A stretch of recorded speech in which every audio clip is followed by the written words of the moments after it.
મહાદેવર મિત્રો, હું છું આપનો એસ્ટ્રોલોજર વિશાલ મહારાજ। શું તમારી કન્યા રાશિ છે? તમારા મિત્રની કે આપણા ગ્રુપની આપણે ચિંતા કરતા હોય ને એની કન્યા રાશિ હોય તો આ વિડીયોને શેર કરવાનું ભૂલશો નહીં, કોમેન્ટમાં મહાદેવ લખવાનું ભૂલશો નહીં। શ્રાવણ મહિનાની અંદર આપણે કન્યા રાશિ વાળાને શું ચડાવવું જોઈએ?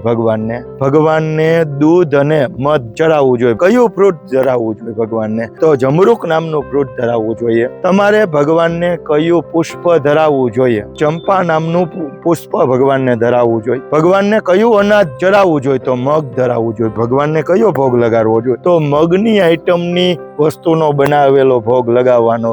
તમારી કન્યા રાશિ વાળાને ઘણા બધા પ્રોબ્લેમ હોય તો એ પ્રોબ્લેમ સોર્ટ આઉટ થઈ શકે છે। શ્રાવણ મહિનાની અંદર આટલી વસ્તુનો અભિષેક, આટલી વસ્તુનો નિવેદ, આટલી વસ્તુનું ભગવાનને ફૂલ, આટલી વસ્તુનું અનાજ ચડાવો તો લગભગ તમારા કામ અટકીને ઉભા રહી ગયા છે, સોર્ટ આઉટ થઈ જશે। મહાદેવ લખવાનું ભૂલશો નહીં। તમારી કઈ રાશિ છે મને કોમેન્ટમાં કહેજો તો તમારો પણ વિડીયો બનાવીશ। મહાદેવ।